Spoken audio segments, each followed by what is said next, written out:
Asubuhi hii, kabla kelele za dunia, kabla ya mawazo, kabla ya haraka, chukua dakika chache uanzishe siku yako pamoja na Roho Mtakatifu. Hii ni tafakari ya sala tulivu, ya unyenyekevu na ya neema. Kaa mahali tulivu, fungua moyo wako na umruhusu Mungu akuongoze siku hii. Tuombe pamoja. Baba wa mbinguni, asubuhi hii tunakuja mbele zako kwa unyenyekevu mkubwa. Hatukuja kwa nguvu zetu, hatukuja kwa haki yetu. Tumekuja kwa neema yako. Leo, kabla ya kuanza chochote, tunakuchagua wewe.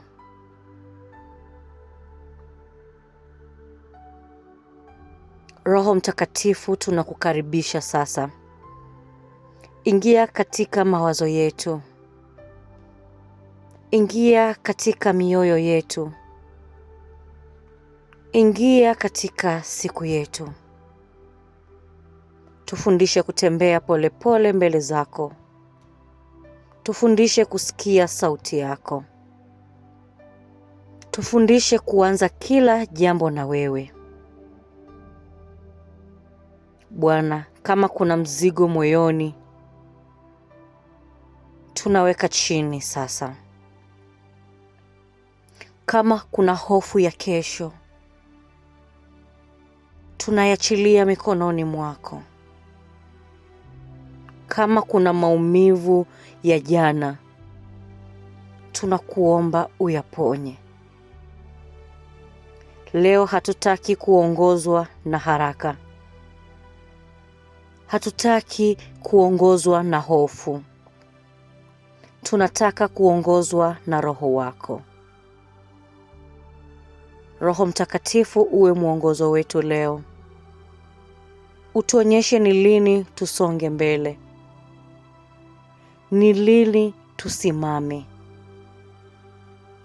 Utuambie nini cha kusema na nini cha kunyamaza. Tunakualika katika kazi zetu, katika biashara zetu, katika familia zetu, katika maamuzi yetu. Bwana, hatutaki tu kufanikiwa. Tunataka kutii, hatutaki tu majibu. Tunataka uwepo wako. Kama kuna mlango usio wetu, ufunge. Kama kuna njia isiyo sahihi, tuonyeshe. Kama kuna baraka inayohitaji subira, tupe subira Baba.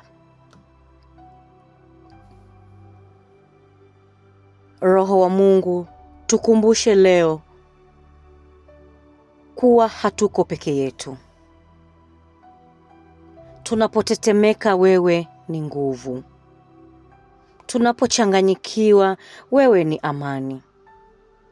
Tunapochoka, wewe ni faraja. Tufanye watu wa upendo leo. Tufanye watu wa uvumilivu. Tufanye watu wa neema. Bwana, leo tunakuweka mbele ya kila kitu. Kabla ya simu zetu ni wewe. Kabla ya kazi zetu ni wewe. Kabla ya mipango zetu ni wewe. Tunatangaza siku hii imebarikiwa. Hatua zetu zimewekwa sawa, na Roho Mtakatifu anaongoza njia zetu. Asante Baba kwa pumzi ya maisha. Asante kwa siku mpya. Asante kwa neema mpya.